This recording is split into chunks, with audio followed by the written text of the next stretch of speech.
Viva galera! Meu nome é Ana Faria e no vídeo de hoje eu vou falar sobre o perrengue que eu passei na imigração da Inglaterra.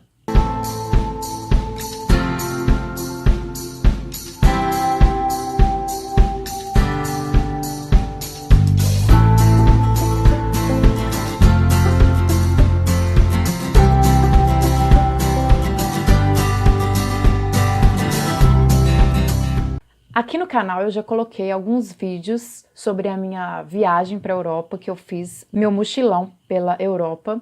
E o país que eu desembarquei, eu saí do Brasil e desembarquei na Inglaterra, em Londres. Então foi por lá que eu passei pela imigração para poder entrar no continente europeu. Não sei se vocês sabem que no continente europeu você não precisa, você que é brasileiro, não precisa de visto como turista. Você pode ir como turista e ficar, dependendo do país, 3 meses turistando por lá.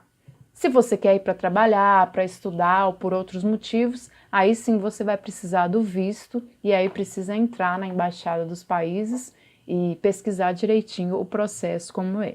Como eu fui como turista, eu não precisei tirar o visto, eu apenas precisei ter um passaporte atualizado, um passaporte válido e as passagens, obviamente. Eu já estava juntando dinheiro há algum tempo para fazer uma viagem bacana e comecei a pesquisar passagens para a Europa. Pesquisei de Belo Horizonte para Paris, de Belo Horizonte para Lisboa, de Belo Horizonte para Londres, mas estava tudo muito caro, entre 4 a 5 mil reais, então eu não comprei a passagem. Então parece que na internet, quando você pesquisa alguma coisa que você quer comprar, depois, à medida que você vai usando outros sites, seu e-mail ou sites de busca, começa a aparecer no canto assim da tela aquela coisa que você pesquisou que você queria comprar.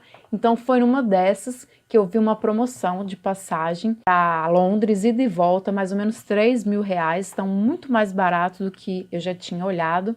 E aí eu decidi, de última hora, comprar essa passagem para a data que eu escolhi lá e viajei. Então, apesar de eu já estar juntando dinheiro, já estar meio que planejando uma grande viagem, não tinha nada certo. Foi meio assim, de ímpeto. Eu comprei a passagem e viajei poucas semanas depois. Como sempre, eu deixo para arrumar a mala sempre na última hora, eu não fico assim com a mala pronta 2 semanas antes. Dias antes eu já arrumo a minha mala e não tinha muitas coisas planejadas. Geralmente quando a gente viaja para a Europa, a gente tenta visitar mais de uma cidade ou mais de um país, e como o trânsito lá dentro é livre, pelo menos entre os países que fazem parte da União Europeia, eu me preocupei muito em reservar hotel, em decidir quantos dias eu ia ficar em cada país. Eu meio que fui assim na louca de mochilão mesmo. Falei, vou botar a mochila nas costas e vou andar por aí. Porém, uns dias antes, eu acredito que foi Deus, mas assim, eu tava deitada pensando na minha viagem e aí me bateu um clique e falei assim, gente, na hora que eu chegar lá, eu não tenho nenhum comprovante de hotel que eu vou ficar, eu não tenho nenhum comprovante do que eu vou fazer lá, se eu vou encontrar alguém ou se eu vou visitar algum lugar, eu só tenho a passagem de ida e volta.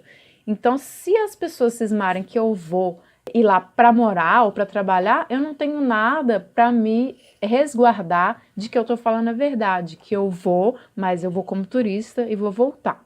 É aí que eu entrei no site do Booking e reservei alguns hostels. Tinha 2 cidades que eu tinha certeza que eu queria visitar, que era Londres e Paris, então fiz a reserva nesses hotéis e sempre eu tento escolher o tipo de reserva que tem como você cancelar. Porque senão, se é uma reserva sem reembolso, depois se você desistir ou mudar de ideia, ou mesmo se você chegar lá e não gostar do hotel ou da localização, não tem como você cancelar e pegar o seu dinheiro de volta. Então eu tento olhar uma opção que tem como reembolsar. E quando eu fico em hostel, eu sempre escolho quarto feminino, só para garotas, mas isso eu vou falar num outro vídeo sobre as minhas experiências em hostel. Eu imprimi aqueles comprovantes de que eu tinha feito a reserva de hotel, eu tirei alguns extratos de banco para comprovar que eu tinha alguma grana no banco, ponto de eu fazer uma viagem dessas, que não é nada barato, então eu não ia lá para trabalhar, eu tinha grana para ir, para ficar lá e para voltar. eu imprimi algumas coisas que comprovavam meus vínculos aqui no Brasil. Se você, por exemplo, trabalha, sua carteira de trabalho, ou seu contrato de trabalho, se você tem rendas, né, aluguel, ou qualquer outra coisa nesse sentido, eu levo, né, uma cópia dos seus contratos. Se é o seu pai, ou sua mãe, ou seu marido, ou sua esposa que está bancando a viagem, também um contra-cheque, alguma coisa que comprove a renda. E eu levei comprovante de endereço no meu nome, eu levei se você está estudando o boletim, ou aquilo que comprova que você está matriculado na sua escola, na sua faculdade. Então é isso, eu reuni o maior número de documentos que eu consegui pensar. Eu fiz uma listinha, porque eu estava à noite deitada, então eu anotei, fiz uma listinha e no dia seguinte eu resolvi isso, coloquei num saquinho, numa pastinha e levei para minha viagem. Quando eu desembarquei em Londres, antes de entrar na cidade, dentro do aeroporto mesmo, antes de pegar as suas bagagens, você passa pela imigração, que é uma fila bem grande assim, com vários guichês com vidro, e lá dentro, pessoas da Polícia Federal, sei lá como é que é. Aqui, no caso, é a Polícia Federal, lá eu não sei como é que chama.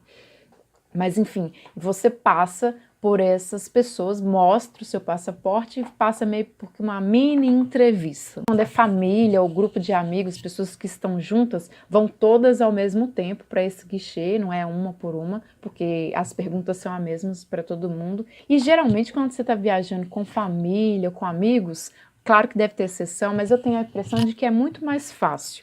Porque quando você está viajando com família ou com uma turma de amigos, uma excursão, eles não têm muita desconfiança de que está indo todo mundo morar lá. Não, é uma viagem de turismo e tal, geralmente é mais de boa.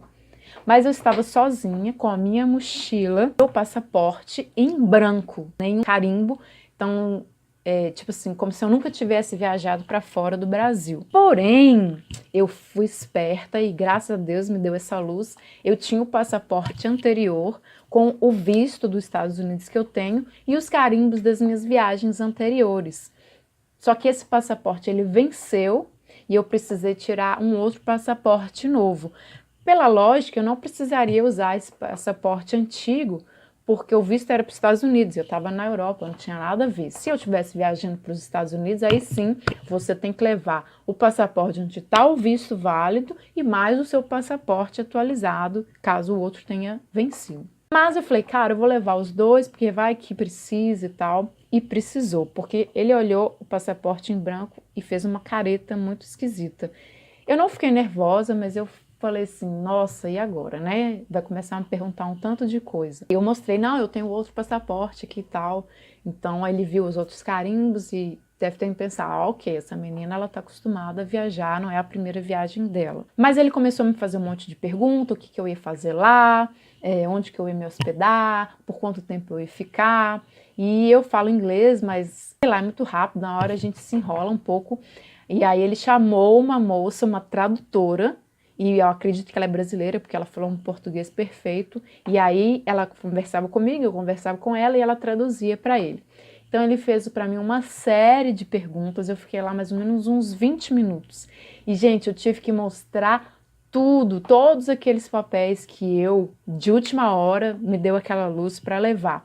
Os contratos de trabalho e vínculo aqui, a grana que eu estava levando, comprovantes dos hotéis, o endereço da minha prima, que eu ia visitar ela lá, então mostrei o endereço onde eu ia ficar na França.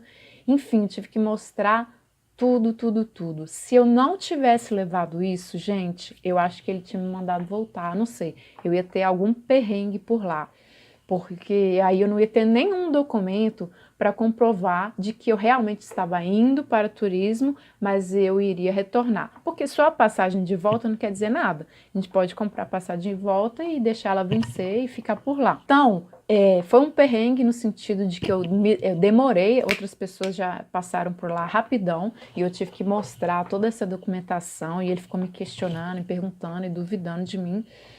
Teve até que chamar essa tradutora, mas por sorte eu tinha levado toda essa documentação. Então, assim, por um lado foi uma bobagem, uma burrice minha, uma falta de experiência, de que como que você viaja sendo comprovante, vou viajar, dá a louca, compra passagem e vai.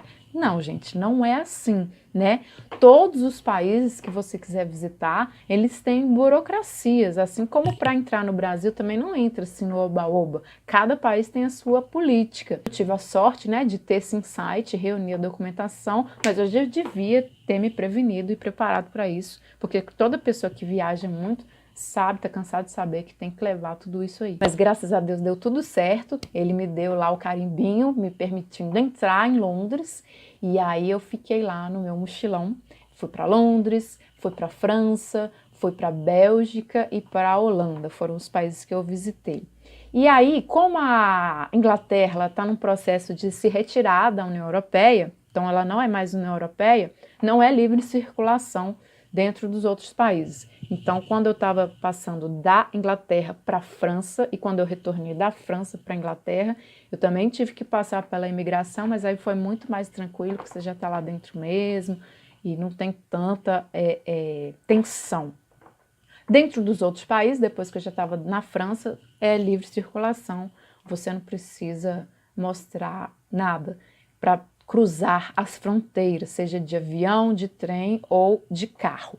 Porém, é bom lembrar que você deve estar sempre com o seu passaporte, que é a sua documentação, igual que, teoricamente, a gente tem que andar sempre com a nossa identidade. Quando você viaja para fora do país, é bom você estar sempre com o seu passaporte. E no caso dos países do Mercosul, a sua identidade atualizada, ela é suficiente. Então fica aqui a dica, sempre que você for viajar para fora do país, por mais que seja um país vizinho ali, a Argentina, o Paraguai, é muito mais fácil. Esteja com toda a sua documentação certinha, o seu passaporte certinho, leve o máximo de documentos possíveis, comprovando que você está como turista e você vai voltar, você não tem motivos para ficar lá trabalhando, você quer só passear e você tem vínculos no Brasil, porque aí tá tudo certo. E é isso aí, espero ter ajudado vocês com minha experiência, né, o meu mini perrengue, mas que deu tudo certo, graças a Deus, para quando você for viajar, e você vai, acredite, mesmo que possa parecer um sonho muito distante, a gente tem que acreditar nos nossos sonhos. Eu, por exemplo, quando eu era estudante e universitária, viajar para fora sempre pareceu um sonho muito difícil de conquistar, porque é tudo muito caro, mas à medida que a gente vai fazendo estágio, trabalhando, tendo a nossa grana, às vezes na própria faculdade tem uma excursão, que é muita gente, então às vezes é mais barato, você começa a conseguir realizar esses pequenos sonhos e fazer a sua coleção de felicidades, porque viajar é a coisa melhor nessa vida, né, gente? Minha coisa preferida na Terra é viajar. Então é isso aí. Um grande beijo e até o próximo vídeo. Tchau!